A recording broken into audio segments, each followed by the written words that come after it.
Hello everyone, welcome to 11th Commerce SP lecture. We are in chapter number 6, Directors and Key Managerial Persons. And today we are going to start with types of director. Already we have covered 2 points in the last lecture. Just take a quick revision for that. Under types of director, we have first type as first director. As you already know, whoever director is there, the appointment of director is done in annual general meeting by the shareholders. Every year we retire some of the director, and instead of them we appoint someone else, and they are also eligible for reappointment. But at the time of incorporation, जब company new start हुई है, there are only promoters and not shareholders. So who will become the first director? That will be decided by the promoters of the company and not the shareholders. So whenever first annual general meeting will be conducted, at that time next director will be decided, but first directors are appointed by the promoters of the company. Okay, so they are appointed by the promoters of the company at the time of incorporation of the company. They remain in the office till the first annual general meeting, till the first annual general meeting. Okay, so वो कब तक अपने पद पर post पर बने रहेंगे? जब तक फर्स्ट एनुअल जनरल मीटिंग नहीं हो जाता. उसके बाद न्यू शेयर होल्डर को अगर उनको चेंज करना है, सो दे कैन चेंज इट और they can continue with them. Okay, next हमने देखा रोटेशनल डायरेक्टर. क्या देखा? Rotational director. अब रोटेशनल डायरेक्टर को आप समझिए. For example, in our organization total we have 12 directors. How many directors we have? 12. So I'm giving name A, B, C, D, E, F, G, H, I, J, K. How many? 1, 2, 3, 4, 5, 6, 7, 8, 9, 10, 11 and L, 12. These 12 directors are there. Out of these 12 director, 1/3 directors are independent. 1/3 directors are independent. Independent directors means you cannot remove them, you cannot retire them. Okay, so they are fixed for a fixed period of time. For a say about 5 years of time, they are fixed, you cannot remove them. So हम इसमें से 1/3 ले लेंगे. Out of 12 director 1/3 हम consider करते हैं. कितना हो गया? Almost 4 director, right? So we can consider up to here. How many directors are left now? Out of 12, deduct 4. So there are 8 directors left. 8. ठीक है. अब इस 8 डायरेक्टर्स में से what they are saying, 2/3 of them, sorry, 1/3 of them will retire and 2/3 will remain. ठीक है, 1/3 will retire. So इसमें से 1/3 क्या हो जाएंगे? Every year they are eligible for retirement. Every year they are eligible for retirement. What does it mean? There are 8 directors, we will take 1/3 of them. ठीक है, चलो 9 होता तो यहाँ पर 3 होता, बट यहाँ पर हम क्या ले लेंगे? 2. 3 2s are 6 and 2 will remain. And next point will be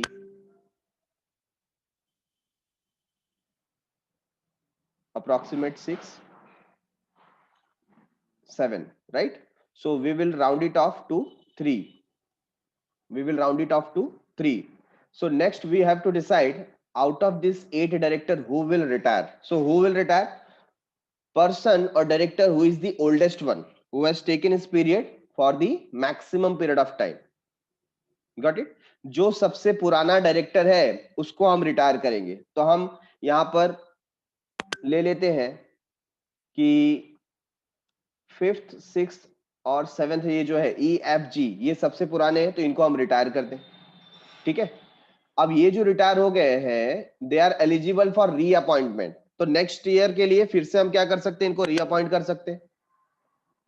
और इसके बाद क्या है, इसके बाद जो नेक्स्ट ईयर फिर से रिटायरमेंट आएगा तो इनका नंबर आएगा, मतलब हर साल क्या होंगे, 1/3 डायरेक्टर रिटायर होते जाएंगे। इसको बोलते हैं रिटायर बाय रोटेशन। क्या बोलते हैं, रिटायर बाय रोटेशन। तो जितने भी हमारे डायरेक्टर्स रिमेनिंग है ना, जितने भी हमारे डायरेक्टर्स रिमेनिंग है 12 में से 1/3 एवरी ईयर हम क्या करेंगे, retire by rotation. Now point number 3 is additional director. नाम में ही काम है उसका, नाम क्या है, additional director. So additional, when we require an additional director, जब वहां पर हमें कुछ कमी लग रही है ना। Suppose for a particular period of time we require 1 or 2 more director, हम हमारे जितने नंबर ऑफ डायरेक्टर है वो हमें कम पड़ रहे हैं, कुछ 1-2 डायरेक्टर और आ जाए तो हम बेटर तरीके से वर्क कर सकते हैं, इजंट इट। तो ऐसे के लिए हम क्या कर सकते हैं, for a certain period of time we can appoint an additional director. So powers and rights of an additional directors are on par with other director. What does it mean? जो दूसरे directors का power रहेगा वही powers और rights additional director को भी मिलेगा।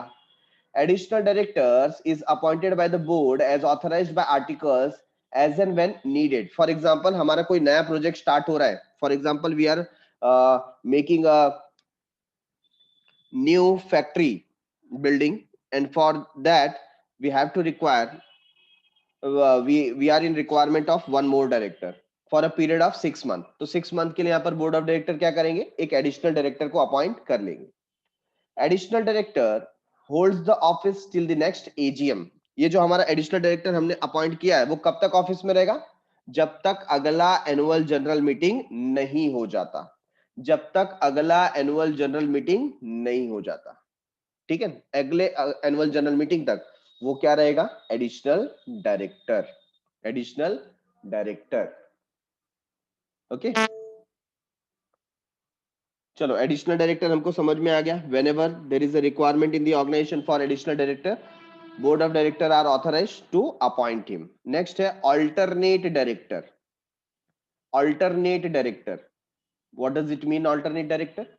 It means director who is nominated by board to act in the place of director in the absence. For example, कोई हमारा जो डायरेक्टर है वो किसी वर्क के लिए, किसी जॉब के लिए आउट ऑफ कंट्री गया है, आउट ऑफ कंट्री गया है for not less than 3 months, मतलब 3 महीने से ज्यादा उसको फॉरेन कंट्री में लग जाएंगे। ठीक है ना, ऐसे केस में उसकी जगह पर हम किसी और डायरेक्टर को अपॉइंट करेंगे and that person is known as alternate director. That person is known as alternate director. ठीक है, so reading once again, it means a director who is nominated by board to act in the place of a director in his absence. So this director is appointed for not less than 3 months, so at least उसको 3 महीने के लिए हम appoint करते हैं। ठीक है, लेकिन इस बीच अगर हमारा ओल्ड डायरेक्टर जो था वो रिटर्न आ गया तो इसको तुरंत हम क्या कर देंगे, रिमूव कर देंगे। Got it everyone? सो ये जो अल्टरनेट डायरेक्टर है वो हमारा जो ऑलरेडी डायरेक्टर था, फॉर एग्जाम्पल मैं यहाँ पर एग्जाम्पल देता हूं, हमारे यहाँ पर मिस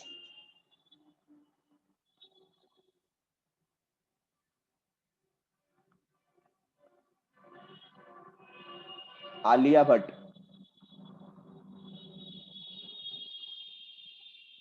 ये क्या थी, डायरेक्टर थी, और ये डायरेक्टर थी, ये फॉरेन चली गई।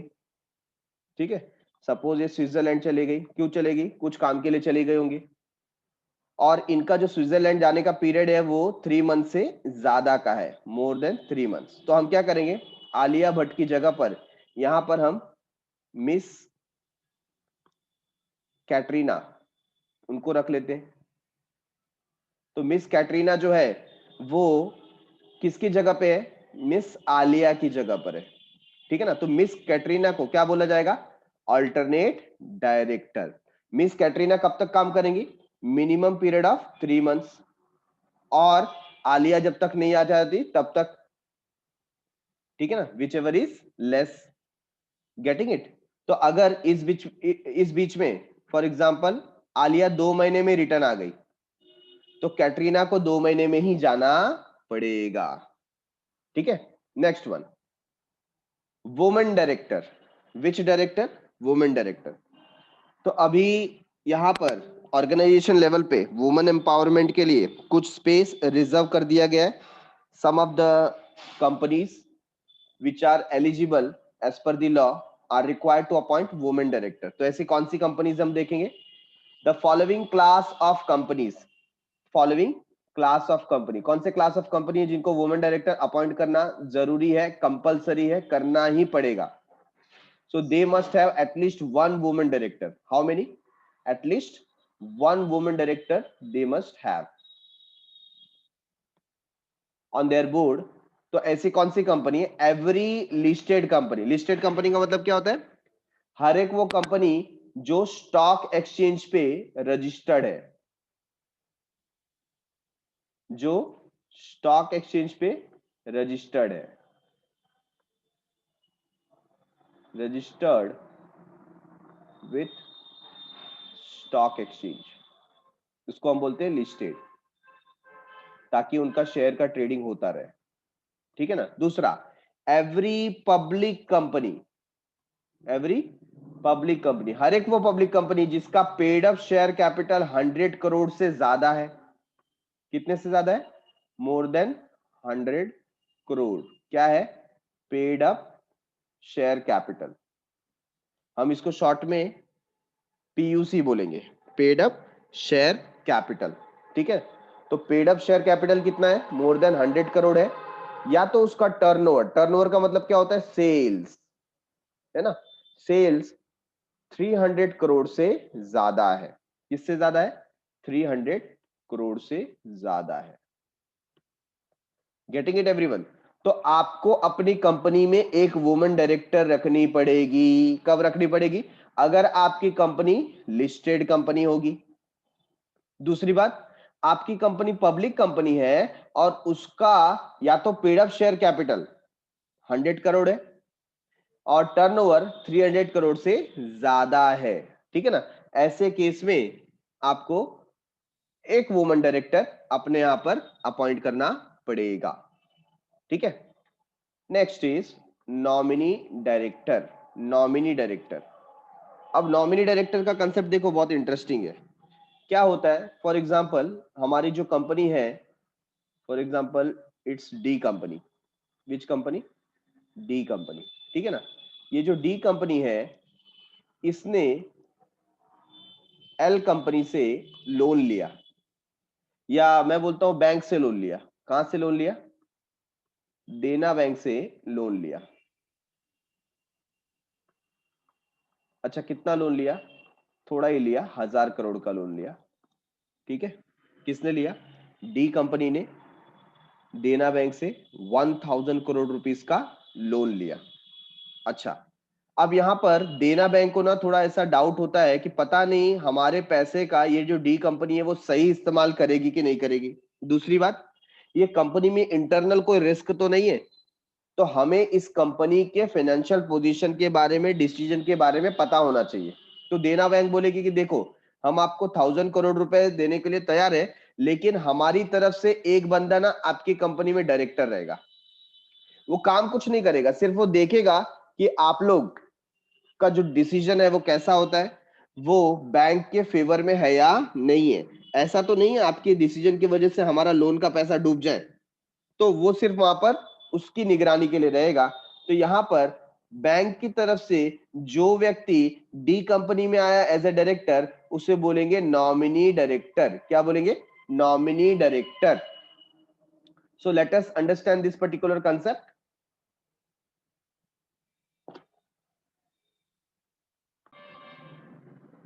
सो नॉमिनी डायरेक्टर हमें पता चल गया क्या होता है, this person is nominated on the board by the major dominant share holder, या तो ऐसा कोई शेयर होल्डर जिसका मैक्सिमम अमाउंट उस कंपनी में इन्वेस्टेड है, like a financial institution to represent the safeguard its interest, या तो कोई बैंक जिसने ह्यूज अमाउंट में लोन दिया हुआ है, ठीक है ना। फॉर एग्जाम्पल एक मेजर शेयर होल्डर कौन हो सकता है, जैसे LIC, लाइफ इंश्योरेंस कॉर्पोरेशन ने आपके कंपनी में पैसा लगाया, कितना लगाया, 500 करोड़। तो ये लाइफ इंश्योरेंस कंपनी क्या बोलेगी, मेरे तरफ से ना 1% डायरेक्टर आपकी कंपनी में रहेगा, तो उसको हम बोलेंगे नॉमिनी डायरेक्टर, ठीक है। Next, executive director, which director, executive director. So executive director क्या होता है, चेक कीजिए, जो एग्जीक्यूशन का काम करता है, किसका काम करता है, एग्जीक्यूशन का काम करता है। So what do you mean by execution, read करते हैं पहले, this category can also be called as whole time director, WTD, क्या बोलते हैं इसको, whole time director. They are in a full time employment with the company. तो इनका काम क्या होता है, फुल टाइम, मतलब वो पूरा का पूरा अपना जो समय है वो कंपनी को देते हैं, weather he is working for 8 hours 10 hours 12 hours, वो एक से ज्यादा कंपनी में काम नहीं करता, ठीक है, गेटिंग इट। तो ये जो होल टाइम डायरेक्टर है इसको बोलते हैं एग्जीक्यूटिव डायरेक्टर। अच्छा, इसको क्यों रखा गया है, ताकि जो भी बोर्ड का डिसीजन हो ये इसको इंप्लीमेंट करवा सके, एग्जीक्यूट करवा सके। They play a big role in day to day management of the company, company के डे टू डे मैनेजमेंट में इनका बहुत बड़ा हाथ होता है, बहुत बड़ा रोल ये प्ले करते हैं। For all practical purpose they are given managerial responsibilities and suitable titles like marketing director, finance director, etc. ठीक है ना। तो अगर किसी कंपनी में ना मैनेजर्स नहीं होते, कौन नहीं होते, मैनेजर, तो वहां पर WTD, होल टाइम डायरेक्टर काम करता है। Got it everyone. तो इसी का रिवर्स कौन होता है, non executive director.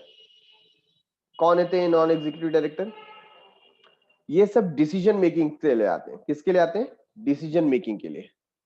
So actually they will not execute any of the policy, they are just there for the discussion and decision making, ठीक है। This category is not involved in day to day management of the company and therefore hold no executive managerial position, इनका कोई managerial position executive level पे नहीं होता। In fact non executive director is labeled as outside director, ऐसे director को हम क्या बोलते हैं, outside director. For example suppose ये हमारा बोर्ड रूम है और यहाँ पर एक टेबल हमने यहाँ पर वर्कआउट करके रखा है बोर्ड मीटिंग के लिए, ठीक है ना, ऐसा टेबल है और सब जगह टेबल पर चेयर लगे हुए हैं, सारे डायरेक्टर्स यहाँ पर बैठेंगे, ठीक है, ये चेयर लगे हुए हैं, तो इतने डायरेक्टर हमारे यहाँ पर हैं, एक डायरेक्टर को यहाँ बिठा देते और एक डायरेक्टर यहाँ बैठ जाएगा। अब ये जो चेयर पे डायरेक्टर यहाँ पर बैठेगा उसको हम नाम दे देते हैं होल टाइम डायरेक्टर। ये डायरेक्टर क्या काम करता है, इन सभी लोगों ने जो भी पॉलिसी बनाया है, डिस्कशन किया है, वो इंप्लीमेंट करेगा होल टाइम डायरेक्टर। तो ये बाकी के जितने लोग हैं ना, ये कंपनी में रुकते नहीं है, ये सिर्फ आते हैं मीटिंग अटेंड करने के लिए, कंपनीज के प्रॉब्लम्स को सुनते हैं और उसके ऊपर डिसीजन देते हैं। फॉर एग्जाम्पल यहाँ पर इलेक्ट्रिसिटी मैनेजमेंट के लिए हमने एक अलग से पर्सन को जो उस चीज में माहिर है उसको अपॉइंट करके रखा है। इंपोर्ट एक्सपोर्ट के बिजनेस के लिए ये पर्सन स्पेशलाइज्ड है, उसको रखा हुआ है। तो ये सब क्या करेंगे, ये कंपनी के प्रॉब्लम्स पूछेंगे और उससे रिलेटेड सॉल्यूशन प्रोवाइड करेंगे। तो यहाँ पर ये मिलकर के पॉलिसीज बनाते हैं और एग्जीक्यूशन का काम किसका रहता है, फुल टाइम डायरेक्टर का। और ये जितने भी लोग हैं ये क्या करेंगे, अपना डिसीजन दे करके चले जाएंगे, फिर नेक्स्ट मीटिंग में आफ्टर अ मंथ और 2 फिर वापस से वो विजिट करते हैं। तो इनका काम ही होता है मीटिंग करना, प्रॉब्लम्स को सुनना, उसका सॉल्यूशन देना, पॉलिसी बनाना। तो they are known as non executive directors. क्या बोलते हैं उन्हें, non executive directors.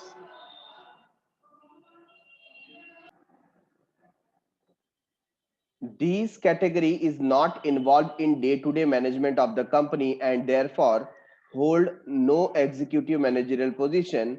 In fact, non-executive director is labeled as outside director. The idea behind this appointment is to get independent ideas,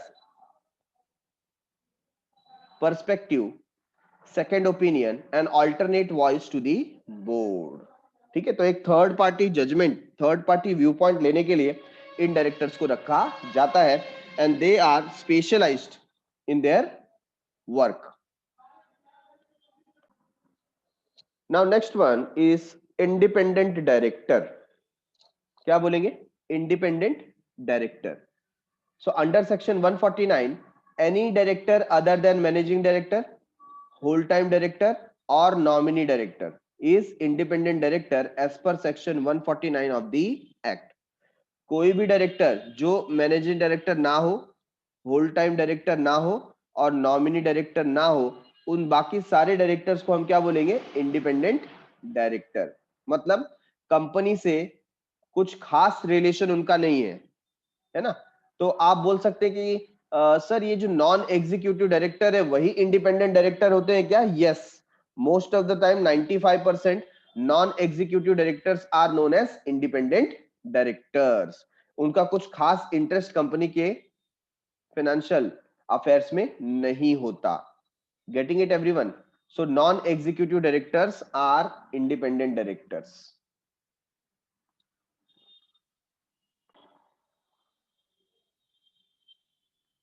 Now, what is independent director? That we have understood.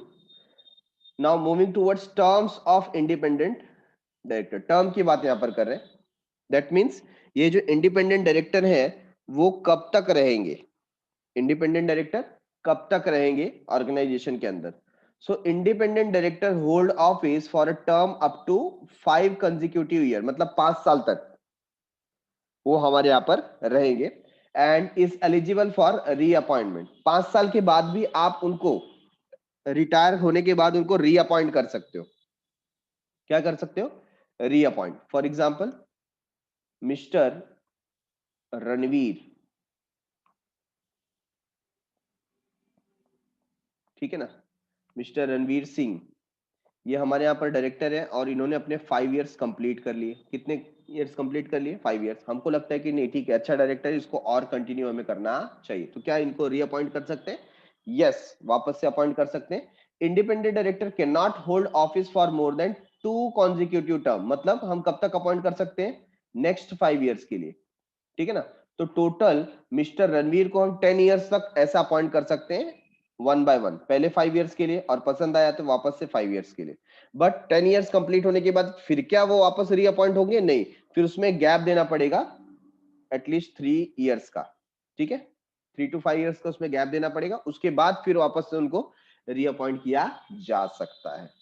Getting it everyone? तो term हमें समझ में आ गया. जो independent director होते हैं वो 5 इयर्स के लिए होते हैं और उसके बाद भी आप उन्हें रिअपॉइंटमेंट कर सकते हैं for next consecutive period of 5 years. ठीक है, तो 2 कॉन्जिक्यूटिव पीरियड या टर्म आप उन्हें रख सकते हैं. तो एक डायरेक्टर को अपॉइंट करना रहे तो वो कितने इयर्स तक हमारी कंपनी में इंडिपेंडेंट डायरेक्टर बना रह सकता है? For the period of 10 years. For the period of 10 years. ठीक है ना? नेक्स्ट, क्वालिफिकेशन क्या होना चाहिए? तो इंडिपेंडेंट डायरेक्टर मैंने बताया यहाँ पर हम थर्ड पार्टी ओपिनियन के बेस पे रखते हैं, तो ये अपने आप में क्या होना चाहिए? स्पेशलाइज्ड पर्सन होना चाहिए, उसके अंदर स्किल होना चाहिए. तो क्वालिफिकेशन हम देखते हैं, the person is expected to possess appropriate skill, experience and knowledge in the fields of law, management, sales, market, administration, corporate governance and technical process operation concerning company's business. Company के business से related अगर कोई technical operations हैं उसका knowledge भी उसको होना चाहिए. ठीक है ना? तो काफी कुछ यहाँ पर रिक्वायरमेंट बोला गया कि इनको हाई पेमेंट किया जाता है.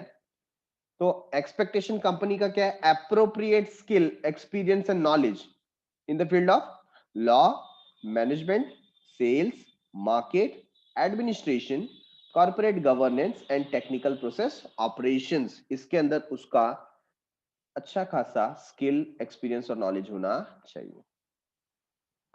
कितने नंबर ऑफ इंडिपेंडेंट डायरेक्टर आप रख सकते हैं, तो वो तो डिपेंड करता है। The below given table reflects the number of independent director as per section 4 of 149 of the act.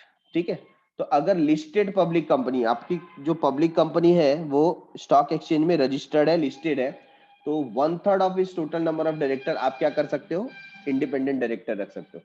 मैंने आपको एग्जांपल में यहाँ पर बता दिया था पहले कि ये जो टोटल हमारे डायरेक्टर है, टोटल 12 डायरेक्टर है, 12 में से ये इतने हमने जो फिक्स कर दी, ये कौन है, इंडिपेंडेंट डायरेक्टर। ठीक है ना, ये रिटायरमेंट बाय रोटेशन होते नहीं है, तो इनको हम क्या बोलते हैं, इंडिपेंडेंट डायरेक्टर। ठीक है ना, तो ये कब कौन से केस में होगा, लिस्टेड कंपनी, कंपनी ऐसी जो पब्लिक कंपनी है और रजिस्टर्ड है। दूसरा, public company with paid up share capital of 10 crore और मोर, 10 करोड़ का पेड अप शेयर कैपिटल है, तो उसको हम लिख सकते हैं मोर देन और equal to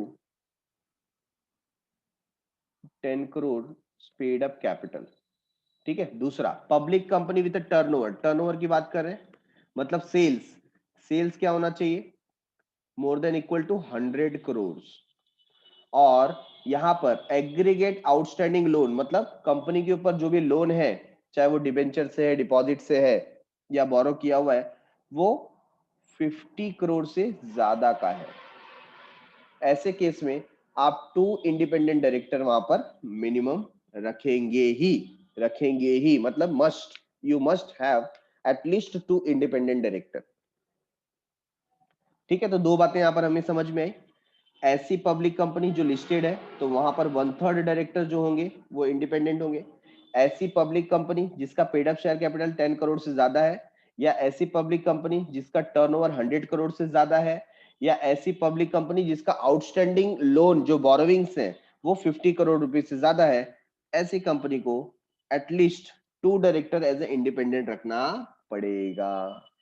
So Schedule 4 of the Companies Act 2013 has stated elaborately manner of appointment, reappointment, tenure, etc. of the independent director. तो जैसा Companies Act में लिखा है उस हिसाब से उनका tenure होगा, manner of appointment होगा। ठीक है। And last is small shareholder director. नाम से पता चलता है कि जो स्मॉल शेयर होल्डर होते हैं, तो कौन होते हैं स्मॉल शेयर होल्डर, जिनका जो नॉमिनल वैल्यू का इन्वेस्टमेंट 20,000 से कम होता है। ठीक है ना, मैक्सिमम 20,000, उसको हम क्या बोलते हैं, small share holder. For example, आपका किसी कंपनी में 18,000 रुपीज का बेसिक इन्वेस्टमेंट लगा हुआ है, तो आप कौन हो गए, स्मॉल शेयर होल्डर हो गए। ठीक है ना, तो ऐसे स्मॉल शेयर होल्डर क्या होते हैं, बहुत सारे होते हैं, तो उनको रिप्रेजेंट करने के लिए भी क्या होता है, एक डायरेक्टर को रखा जाता है, who is known as small share holder director, जो किसको रिप्रेजेंट करता है, small share holder of the company. Under section 151 the act has provided to elect one director by small shareholder of listed company. This is not mandatory appointment, मतलब ये small share holder चाहे तो रखे, नहीं चाहे तो कोई कंपलसरी नहीं है। Getting it everyone? तो ये डिपेंड करता है स्मॉल शेयर होल्डर पे कि उनको उनके रिप्रेजेंटेशन के लिए अलग से कोई डायरेक्टर चाहिए तो वो अपॉइंट कर सकते हैं। अंडर सेक्शन 151 उनको छूट दिया हुआ है, और अगर नहीं करना चाहे तो कोई बात नहीं। ठीक है। Next thing is appointment of director. ये जो डायरेक्टर है उनका अपॉइंटमेंट कैसे होता है उसके बारे में बात करेंगे। टाइप्स तो हमने देख लिया, सो उनके अपॉइंटमेंट से रिलेटेड क्या रूल है। सबसे पहले बात करते हैं फर्स्ट डायरेक्टर का। किसका? First director. So under section 152, ये सेक्शन कहां से आता है, ये जो कंपनीज एक्ट 2013 है उसके सेक्शंस लिखे हुए हैं।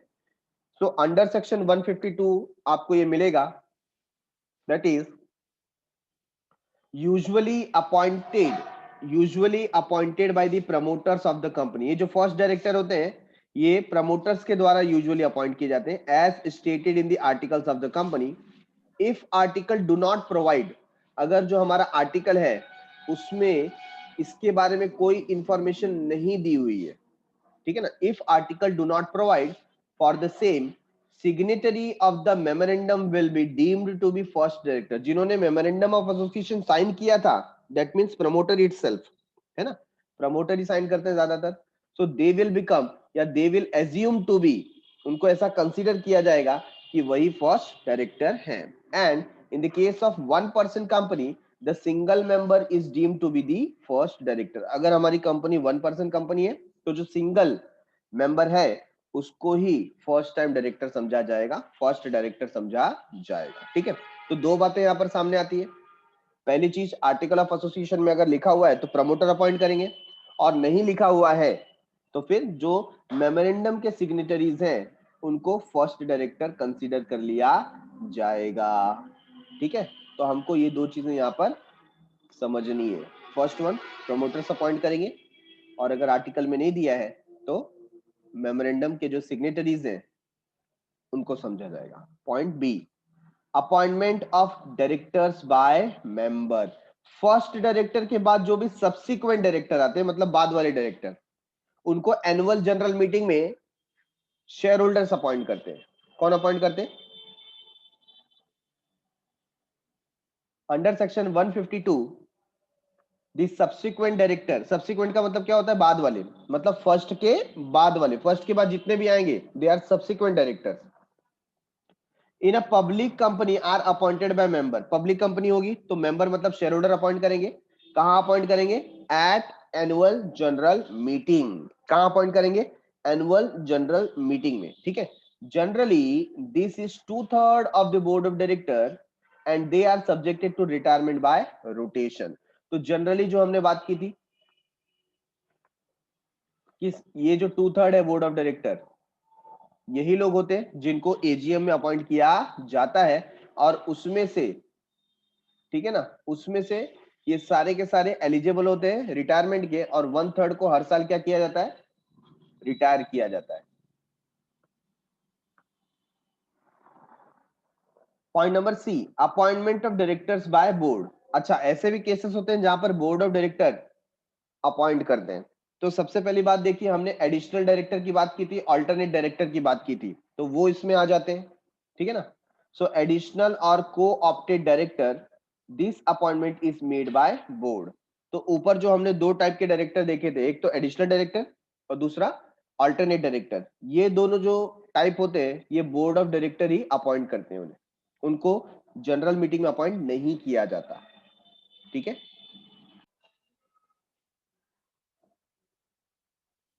तो पार्ट सी में हम देख रहे हैं एडिशनल और को ऑप्टेड डायरेक्टर। तो इसमें एडिशनल या अल्टरनेट डायरेक्टर हम बोल सकते हैं, और सेकंड है उसमें कैजुअल वैकेंसी। कैजुअल वैकेंसी क्या होता है?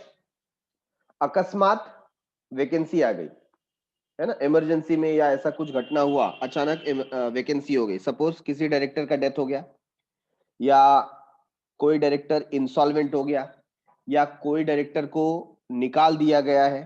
ठीक है ना, ऐसे किसी भी केस में जब वैकेंसी क्रिएट होती है तो for till the next AGM हम डायरेक्टर को अपॉइंट कर सकते हैं। हम मतलब कौन? बोर्ड अपॉइंट कर सकता है। ठीक है ना, हालांकि डायरेक्टर को अपॉइंट करने की पूरी अथॉरिटी किसके पास होती है? शेयर होल्डर के पास। किसके पास होती है? शेयर होल्डर के पास। ठीक है, लेकिन यहां पर ऐसे केस है जहां पर बोर्ड भी अपॉइंट कर सकता है। तो पहला केस है एडिशनल डायरेक्टर और अल्टरनेट डायरेक्टर, इनको अपॉइंट किया जा सकता है बोर्ड के द्वारा। दूसरी बात, कभी भी कैजुअल वैकेंसी अकर हुई है ना, casual vacancy on the board arises due to different reason such as death, resignation of the director which is to be filled by board at the board meeting. तो ये इसको फिलअप कौन करता है? Board of director ही board meeting में इसको fill करते हैं। Such appointment is valid only up to the time of vacancy vacating director incomplete term. तो जब तक उस वेकेटिंग डायरेक्टर का टर्म इनकम्प्लीट था, फॉर एग्जाम्पल हमने उसे 5 years के लिए रखा था, और एक डायरेक्टर का डेथ 3rd year में ही हो गया, तो नेक्स्ट 2 years और बचे। तो नेक्स्ट 2 years के लिए जो हम डायरेक्टर अपॉइंट कर रहे हैं वो एलिजिबल होगा। ठीक है ना, समझ में आया ये बात इसके अंदर? सपोज मिस्टर गंगाराम है,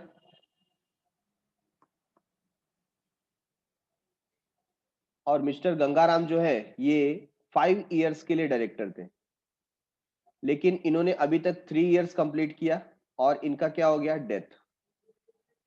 अब क्या होगा? इनका जो रिमेनिंग पीरियड है वो 2 years है, तो 2 years के लिए हम इनकी जगह पे किसी और को कैजुअल वैकेंसी के रूप में अपॉइंट कर सकते हैं। ये अपॉइंटमेंट कौन करेगा? खुद बोर्ड ऑफ डायरेक्टर करेंगे, इसमें मेंबर्स को आने की जरूरत नहीं है। Point number 3 is alternate director. Alternate director, इसको भी कौन अपॉइंट करेगा? इसको बोर्ड ऑफ डायरेक्टर ही अपॉइंट करेंगे, बोर्ड मीटिंग में अपॉइंट करेंगे। कम से कम 3 महीने के लिए इसका अपॉइंटमेंट होगा। कितने मंथ के लिए? 3 मंथ के लिए, ठीक है। बोर्ड ऑफ डायरेक्टर में appoint an alternate director in the place of director who is going to be out for the state where board meeting are usually held for the period of not less than 3 months. तो जो out of state गया हुआ है उसकी जगह पर हम दूसरा डायरेक्टर रख रहे हैं। कौन अपॉइंट करेगा? बोर्ड ऑफ डायरेक्टर अपॉइंट करेंगे। कितने पीरियड के लिए? कम से कम 3 महीने के लिए। This appointment is valid till the return of original director. मैंने आपको बताया था जब आलिया भट्ट रिटर्न आ जाएगी तो जो मिस कैटरीना है उनको वापस से निकाल दिया जाएगा क्योंकि ओरिजिनल डायरेक्टर रिटर्न आ चुका है, ठीक है। To the state and also expiry of the term of the original director even if he has not return. या तो एक ऐसा केस इसमें ले सकते हैं कि मिस आलिया भट्ट, ये जो हमारी ओरिजिनल डायरेक्टर थी,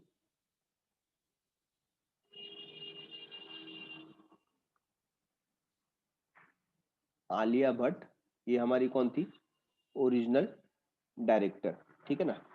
ये सपोज 5 इयर्स के टर्म पे थी।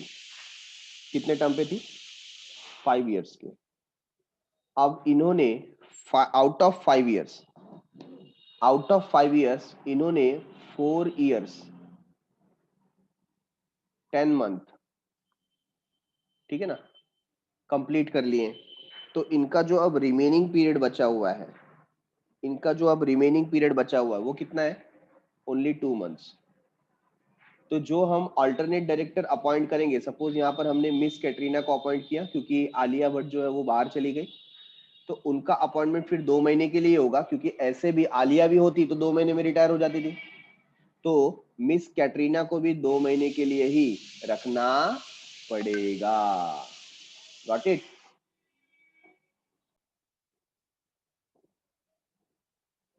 Next is nominee of an institution. हमने नॉमिनी डायरेक्टर की बात की थी। What is nominee director? ऐसा डायरेक्टर जो किसी ह्यूज इंस्टीट्यूशन ने ह्यूज अमाउंट इन्वेस्ट किया है कंपनी के अंदर, तो उसकी तरफ से जो डायरेक्टर आया उसे हम बोलेंगे nominee director. The board of director में appoint any person as director as nominated by an institution under the provision of the act. जैसा एक्ट में लिखा है, बोर्ड किसी भी पर्सन को नॉमिनी डायरेक्टर अपॉइंट कर सकता है जो इंस्टीट्यूशन की तरफ से आए। कौन से इंस्टीट्यूशन? जिसने कंपनी को ह्यूज फंड प्रोवाइड किया है in the form of shares और डिवेंचर्स, ठीक है। Next, appointment of director by the tribunal. Tribunal क्या होता है? ये कोर्ट ऑफ लॉ है। जैसे हमारा होता है ना court, civil court, high court, supreme court, है कि नहीं। तो कंपनी का जो भी डीलिंग्स में डिस्प्यूट्स होता है सब ट्राइब्यूनल में जाते हैं। कहाँ जाते हैं? ट्राइब्यूनल में। तो ऐसे केस में सपोज कंपनी के ऊपर कोई केस चल रहा है, कोई प्रॉब्लम चल रहा है, तो कोर्ट जो है वो डिसाइड करके अपना कोई पर्सन एज ए डायरेक्टर रख सकती है, ठीक है। तो under section 241 a tribunal may appoint directors on receiving petition or application from members as a relief against mismanagement of the company's affair. For example, हमारे यहाँ पर किंगफिशर कंपनी जो है, कौन सी कंपनी? किंगफिशर कंपनी है। किंगफिशर किसकी बात कर रहा हूँ? मैं एयरलाइंस की बात कर रहा हूँ, आपके मौसम्बी जूस वाला नहीं, किंगफिशर एयरलाइन। अभी किंगफिशर एयरलाइन जो कंपनी है उसके कुछ शेयर होल्डर्स जो है उन्होंने ना ट्राइब्यूनल में कंप्लेंट किया। क्या कंप्लेन किया? कि सर ये जो एयरलाइन कंपनी है ना ये बराबर मैनेज नहीं हो रही है और हमारे सबका पैसा डूब जाएगा, आप कुछ कीजिए। या यहाँ पर क्या हो रहा है? मिसमैनेजमेंट हो रहा है, कुछ तो गड़बड़ चल रहा है बट पता नहीं चल रहा है। ऐसा किसने कंप्लेन किया? शेयर होल्डर्स ने कंप्लेन किया। कहाँ कंप्लेन किया? ट्राइब्यूनल में कंप्लेन किया। ट्राइब्यूनल क्या होता है? कोर्ट ऑफ लॉ, ठीक है ना। तो ट्राइब्यूनल क्या करेगा? वो अपनी तरफ से कुछ डायरेक्टर्स को अपॉइंट कर देगा वहां पर। इसको हम बोलते हैं appointment of directors bye tribunal और ट्राइब्यूनल, यू कैन से, ठीक है। Next, appointment of directors by central government. कौन अपॉइंट कर रहा है? अभी खुद सेंट्रल गवर्नमेंट अपॉइंट कर रहा है। Under section 167 the central government may order appointment of directors in the case where directors have vacated their office under any of the specified disqualification, for example conviction by court of law। तो ऐसा कभी हो गया, हमारे जो खुद के director थे, सारे के सारे डायरेक्टर या कुछ डायरेक्टर, उनको अपनी कुर्सी छोड़नी पड़ी क्योंकि वो किसी केस में कन्विक्ट हो गए, किसी केस में फंस गए, तो उनको डिस्क्वालिफिकेशन मिल गया और अब वो डायरेक्टर बने नहीं रह सकते। So that is in the case of appointment of director by central government। ठीक है, एक बार फिर से हम रीड करते। द सेंट्रल गवर्नमेंट में order an appointment of director in the case where directors have vacated their office. अब directors का क्या हो गया? उनके किसी जुर्म की वजह से या किसी डिस्क्वालिफिकेशन की वजह से, फॉर एग्जांपल कोई डायरेक्टर इंसॉल्वेंट हो गया। अब एक इंसॉल्वेंट डायरेक्टर किसी कंपनी में डायरेक्टर नहीं बना रह सकता, तो उसको अपनी कुर्सी खाली करनी पड़ेगी। ऐसे केस में अगर कुर्सी खाली हो गई तो उसको कौन फिल करेगा? फिर उसको सेंट्रल गवर्नमेंट अपनी तरफ से डायरेक्टर वहां पर सेंड कर सकते हैं। ठीक है, तो कोई भी केस हो, या तो conviction of by the court हो या डिस्क्वालिफिकेशन हो गया और डायरेक्टर को अपनी कुर्सी खाली करनी पड़ी, तो सेंट्रल गवर्नमेंट अपनी तरफ से कुछ डायरेक्टर वहां पर भेज देंगे जिनको बोला जाएगा appointment of directors by central government. ठीक है, लास्ट वन पे आ जाते हैं, appointment of directors bye proportional representation. proportional representation, so directors may be appointed either by strength majority or proportional representation। what does it mean? इसका बहुत ही simplified meaning है। For example, एक suppose annual general meeting चल रहा है, ठीक है ना। अब एनुअल जनरल मीटिंग में सारे डिसीजन जो होते हैं वो कैसे होते हैं? मेजॉरिटी वोटिंग पे होते हैं। किस पे होते हैं? Voting in majority. ठीक है ना। तो यहां पर मैं एक एग्जांपल ले लेता हूं, सपोज 100 शेयर होल्डर है और इसमें जो पैसा लगा हुआ है वो लगा हुआ है 10 लाख रुपीस। टोटल कैपिटल कितना है? 10 लाख। ठीक है, तो अगर आप देखेंगे तो यहां पर 100 शेयर होल्डर ने मिलकर के कितना पैसा दिया कंपनी को? 10 लाख रुपीस दिया हुआ है, बराबर है। लेकिन अगर मैं इसका बाइफर्केशन करूं तो उसमें से जो सिर्फ 10 शेयर होल्डर है ना, उन्होंने टोटल 8 लाख रुपीस दिया हुआ है और जो बाकी के 90 शेयर होल्डर है उन्होंने कितना दिया हुआ है? 2 लाख। Getting it? समझा क्या? वापस से सुनो, ये जो 100 शेयर होल्डर है इसमें से जो 10 शेयर होल्डर्स हैं उन्होंने कितने पैसे दे दिए? 8 लाख रुपीस। और बाकी के जो 90 शेयर होल्डर है ना, उन्होंने मिलके कितने दिए? 2 लाख रुपीस। अब ये 8 लाख प्लस 2 लाख कितना हो गया? 10 लाख। तो सबसे ज्यादा पैसा किसने दिया? ये 10 शेयर होल्डर ने दिया। तो जब भी एनुअल जनरल मीटिंग होगी तो किसकी बात मानी जाएगी? ऑब्वियसली जिसका शेयर ज्यादा उसकी वोटिंग ज्यादा, तो हमेशा ये 10 लोग ही जीतेंगे, हाँ या ना। तो ये 90 लोग बोलेंगे हमारी तो कोई सुनता ही नहीं है। इसके लिए फिर एक यहाँ पर प्रोविजन निकाला गया, क्या? Proportional representation. प्रोपोर्शनल रिप्रेजेंटेशन, ठीक है ना। तो ये 90 लोग बोलेंगे भाई देखो 20% जो है ना पैसा कंपनी में हमारा लगा हुआ है, तो कंपनी में अगर 10 डायरेक्टर होंगे ना, उसमें से 2 डायरेक्टर तो हमारे होंगे, मतलब हम जिसको अपॉइंट करेंगे वो 2 डायरेक्टर हमारे होंगे, बाकी 8 डायरेक्टर आप लोग अपॉइंट करो वो चलेगा। Getting it? तो ऐसा बाइफर्केशन हो गया, उसको बोलते हैं proportional representation. Appointment of director by proportional representation. So done for the day, thanks a lot for watching. मिलते हैं अगले एपिसोड में with powers of the director. तब तक के लिए बाय बाय, शुक्रिया, शबा खैर, सायोनारा।